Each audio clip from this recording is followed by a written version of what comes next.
Tadi nyampe mana? Iya nih, ini mau sharing juga nih. Sharing. Sampai pas zaman aneh kuliah. Ada di suatu posisi ya. Aneh itu belum bayaran kuliah. Oke. Belum bayaran kuliah, uang lagi nggak ada. Terus aneh udah ditagih sama Kaprodi gitu. Kata Kaprodi aneh, kamu kalau nggak bayar uang kuliah sore ini, kamu bakal saya liburkan. Dalam artian saya Cutikan lagi. cutikan dulu gitu. Aneh nggak mau dong cuti gitu. Dan di satu ketika aneh itu duduk di depan gacor bang. Oke. Nongkrong aja gitu ya. Nggak tahu ngapain pas pulang kampus, duduk di depan gacor. Sambil makan kah atau Duduk aja. Duduk Soalnya aneh nggak aja. pegang duit sama sekali. di parkirannya gitu? Iya di parkirannya. Duduk di depan gacon itu di dekat kampus. Nggak ada tujuan ngapain? Nggak ada tujuan ngapain. Oke. Terus terlintas lah di pikiran aneh kayak gini. Ya Allah, gimana ya gitu buat bayar kuliah gitu. Kok nggak ada uangnya gitu. Berselang 15 menit kemudian aneh ditelepon sama teman aneh. Benerin HP ya 2 gitu kan dia, kata dia kan. Oh bang bisa benerin? Iya, kebetulan aku bisa benerin HP. Benerin HP ya 2 gitu. Nanti aku TF 1 juta gitu katanya. TF 1 juta kan, benerin HP itu kisaran 400.000. Aku bayar kuliah itu 400.000 juga gitu.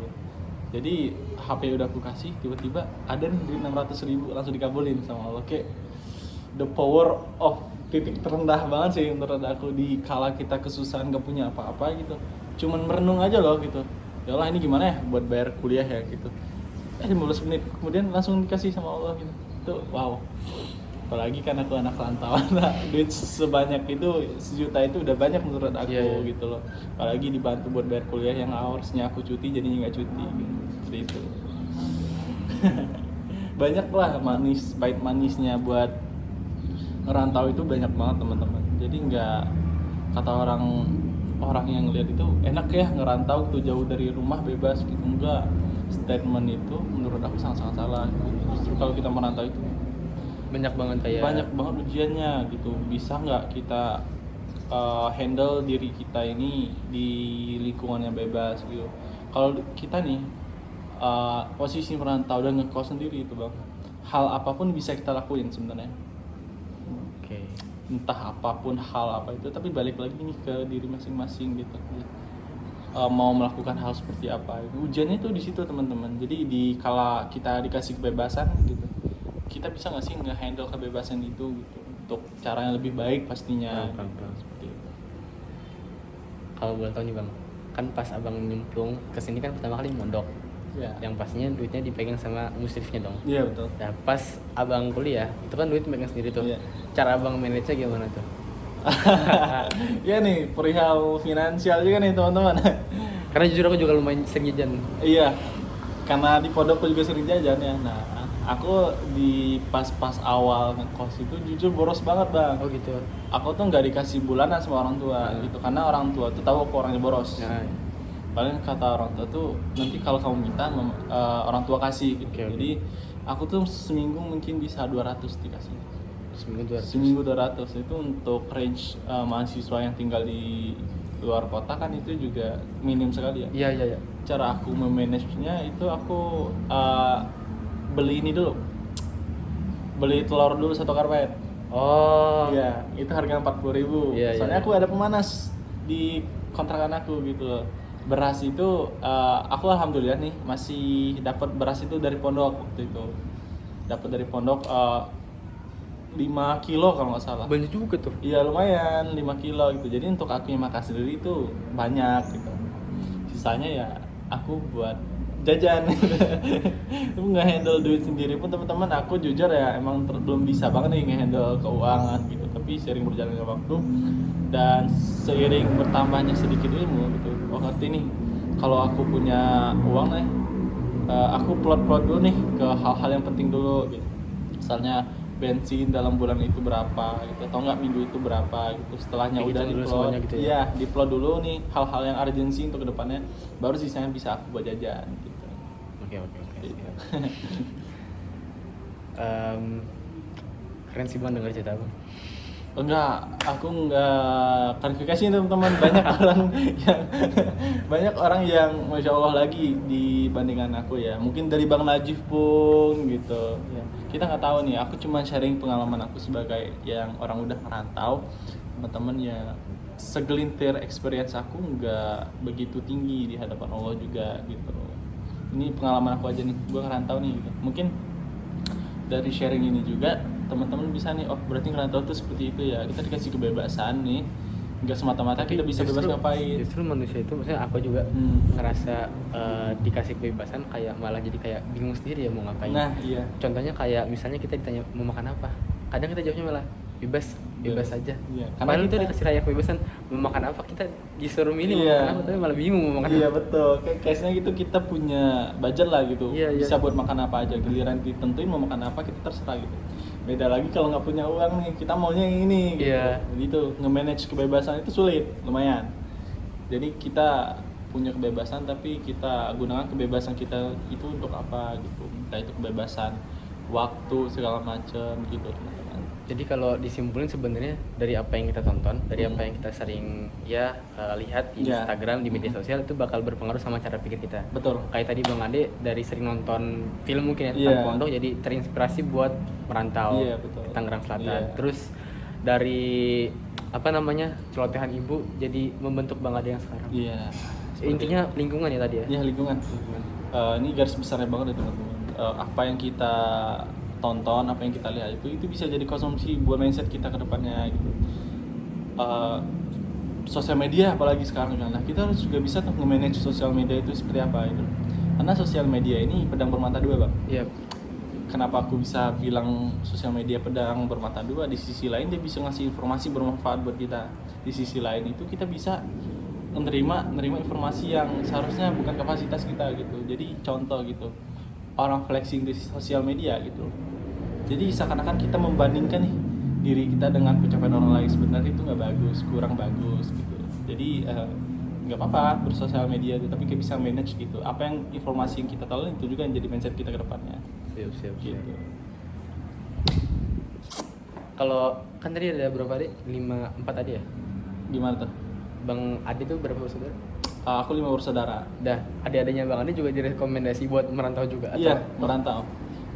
Adik aku udah lulus SMA ya sekarang. Aku sarankan buat ngerantau. Aku ngerantau bukan nyuruh dia buat ngejauhi kampung, enggak sebenarnya. Biar agar dunia itu nggak sebatas daerah kita doang loh deh gitu. Kamu bisa ngelihat orang-orang baru, ngerasain pengalaman-pengalaman baru gitu. Nggak sebatas kamu di situ aja gitu. Mungkin bisa grow dengan caranya kamu gitu. Tapi apa salahnya melihat dunia gitu. Dan aku sangat merekomendasikan adik aku. Insya Allah ya, doain ya teman-teman, adik aku mau kuliah di sini juga. Oh. Semoga dilancarkan rezekinya. Tapi anak kelas 1 SMP yang tadi Bang Ade bilang, maksudnya Bang Ade dulu, itu muncul istilah grow mindset itu dari mana gitu? Karena aku dulu pas seumuran Bang Ade kagak kepikiran tuh grow-growan apa segala rupa. Maksudnya istilah kayak gitu ya? Sebenarnya grow itu istilah yang aku gunakan sekarang. Oh. Jujur pas di SMP dulu aku juga nggak mikir tuh grow mindset, tapi aku Intinya cuma pengen risih gitu. merantau aja. Ya aku risih dengan lingkungan aku yang seperti ini yang toksik ya. Toksik nggak bagus, jadi aku pengen menghindari sih, lebih teman-teman menghindari lingkungan seperti itu gitu. Untuk grow ini cuman implementasi yang aku gunakan sekarang. Kalau dulu pas SMP juga lumayan risih sama lingkungan yang bukan tiba-tiba ya. Dulu pas aku SD nggak ada teman-teman yang ngomong kata kotor. Iya. Pas SMP kok tiba-tiba teman-temanku berubah jadi ngomong kata kotor ya. Iya. Dan jadi kayak bertanya-tanya gimana caranya buat mungkin buat menghapuskan ya. Ya menghapuskan kali ya. Cara mereka ngomong biar nggak ngomong kata kotor gitu kali ya. Nge-zeroin gitu kali Nah ya. iya betul, dengan caranya kita jauh. Ya ngejauh, tapi cara mereka buat ngerubah mereka itu masih tanda tanya gimana caranya menurut kamu? Kalau menurut aku sendiri ya, buat ngerubah seseorang itu kita nggak bisa. Nggak bisa ya? Iya, itu emang aku pernah. Emang kemauan mereka sendiri. Iya, aku pernah ngelakuin titik itu teman aku sendiri. Kita di dalam hati pengen ngerubah dia lebih baik lagi gitu. Tapi kalau nggak ada momentum dari dia sendiri itu nggak bakal berubah, Bang Najib gitu. Dia bakal berubah kalau ada faktor yang mempengaruhi dari internal pastinya gitu. Entah itu dari ya masalah, entah itu dari dibukakan pikirannya gitu. Untuk merubahnya itu secara langsung kita nggak bisa gitu ya, paling kita bisa doain aja gitu. Paling untuk sekarang buat hal-hal seperti itu kita berusaha meninggalkan. berusaha menjauhi gitu. Jujur aku culture shock juga nih teman-teman waktu pertama merantau gitu. Aku di daerah aku yang jarang ngomong kasar ya teman-teman. Di daerah asal abang. Iya, aku jarang banget tuh yang orang Pas pindah ke sini malah lebih kacau. Iya, ya itu Nggak culture sesuai shock. ekspektasi abang. Iya, nggak sesuai ekspektasi aku. Jadi culture shock juga tuh awal-awal aku merantau gitu. Tapi sebenarnya kan kalau misalnya di lingkungan abang ada yang ngomong kata kotor nih, bisa ya udah nggak usah banyak-banyak komunikasi, nggak usah banyak-banyak interaksi sama teman-teman abang gitu. Jadi kayak ya udah hidup aja dengan dunia abang gitu. Iya, Bisa juga kan seperti itu. iya bisa seperti itu. Jujur, Tapi lumayan bakal kena arusnya juga ya. ya kena harusnya karena ya kita di suatu lingkungan yang sama gitu. Iya. Walaupun kita berusaha nggak berinteraksi, tapi ada aja momentum. kedengeran bakal. Iya. Iya sih. Pasti ada aja buat ajakan buat ngobrol Iya, segala pasti. macam gitu, buat bener-bener clear ngehilangin hal-hal seperti itu. Ya udah kita ngejauh aja deh gitu, dengan tampaknya ada distraksi dari orang-orang kita juga nggak ikut arus gitu. Aku juga orangnya nggak yang bisa dibilang no life gitu, no life gitu ya. Aku orangnya juga jarang ngobrol segala macam. Aku punya dunia aku sendiri. Oke. Aku punya dunia aku sendiri, anak rumahan lah bisa dibilang teman-teman. Aku kerjanya main game, jadi bersosialisasi itu juga hal yang menurut aku ya sulit gitu loh. Aku juga nggak sering ngobrol sama orang-orang tuh juga jarang. Jadi mungkin ya dengan lingkunganku seperti itu aku juga nggak terlalu masalah meninggalkan hal-hal gitu. Ada case-nya juga teman-teman aku nih yang dia udah ngerantau nih bareng sama aku gitu, tapi dia belum bisa meninggalkan kebiasaan dia yang lama gitu. Di daerahnya gitu, ngobrol gitu sama teman-temannya, main segala macam gitu. Ujungnya dia balik lagi ke daerah aku gitu. Dan alhamdulillahnya banget aku nggak terpapar tuh teman-teman hal-hal seperti itu, karena emang dari dulu aku emang jarang bersosialisasi gitu. Jadi ya bagus. Dan untuk kenapa aku bisa juga berpikiran hal seperti ini ya sekarang, itu juga ini sih bang, sebuah keberkahan sih buat aku. Jujur di range umur yang aku sekarang ya, anak-anak muda sekarang ya, aku nggak bilang semuanya ya, kebanyakan gitu, itu masih berpikir yang cuma main nongkrong, mohon maaf ya pacaran gitu loh. Aku pernah di posisi itu teman-teman, aku klarifikasi nih. Aku pernah di posisi itu teman-teman, tapi aku tiba-tiba dikasih pikiran, nggak tiba-tiba ada aja kepikiran gitu, kayaknya gue nggak cocok deh seperti ini gitu loh. Ini gue mikirin gue kedepannya seperti apa, gue kedepannya maunya itu gimana gitu loh. Sempat aku juga ngerasain itu aneh di lingkungan anak-anak seumuran aku bang, karena mungkin topik pembahasannya udah beda juga ya teman-teman. Topik pembahasannya udah beda, jadi aku ngerasa nge-relate nih gitu loh, nge-relate nih karena aku emang nggak fokus ke sana, mungkin topiknya yang berbeda, jadi aku ngerasa ya terbelakangi gitu. Jadi ngerasa jujur aku sebelum aku kenal komunikasi ini ya, respect itu hal yang sangat tinggi buat aku, buat diajak orang komunikasi, buat orang ngelihat kita tuh sebagai human, sebagai manusia. Ngerasa ada kitanya ya. Iya, ngerasa ada.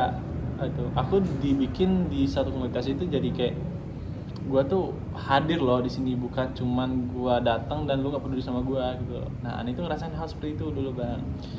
Aneh hadir tapi ngerasa nggak dianggap, jadi ya kurang lah gitu jadinya gitu. Setelah masuk komunitas dan alhamdulillahnya teman-teman, aku ngerasa orang tuh komunikasi sama aku dan orang tuh respect sama aku.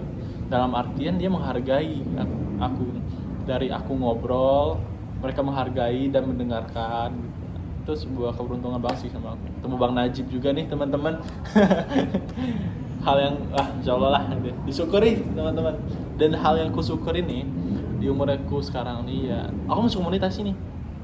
Ini bukan iklan ya, bukan iklan segala macam. Hal yang buat aku bersyukur di umur aku yang sekarang, aku masuk komunitas ini gitu. Karena itu benar-benar ngerubah mindset aku. Seperti itu Bang Najib. Terakhir nih bang sebelum ditutup, Ya. coba bang kasih satu kata atau beberapa kata buat abang pas lagi mau ngerantau, abang pas masih kelas 1 SMP. Gimana tuh maksudnya? Maksudnya biar nggak berlibat ngomongnya, coba abang ngasih pesan-pesan buat abang di umur abang pas SMP kemarin. Pesan-pesan ya. Oke, aku bakal nih, kalau aku bisa mengingatkan versi aku sebelumnya gitu, Pengen lebih cepat kah buat ngerantaunya? pengen cepet-cepet aja gitu. Aku juga menyayangkan sih buat versi aku yang sebelumnya gitu, nggak bersosialisasi sama orang-orang di daerah aku gitu. Sebenarnya hal itu kacau banget sih gitu loh. Orang di daerah aku tuh emang toksik gitu loh, banyak kan gitu. Tapi nggak semuanya itu orang jahat gitu. Makanya aku bersosialisasi gitu. Oh, waktu itu abang kayak langsung apa namanya? Cut off semua. Menurut aku ini orangnya kurang bagus, ya udah aku cut off. Jadi ya untuk diri aku yang Kemarin. beberapa tahun yang lalu gitu, ya aku sangat berterima kasih buat kamu karena satu langkah dan satu titik kecil ini bisa ngerubah kita sampai sejauh ini gitu. Oke, siap. Terima kasih Bang Ade untuk beberapa menit ini. Iya. Terima kasih juga sudah mau berdiskusi sama aku. Siap.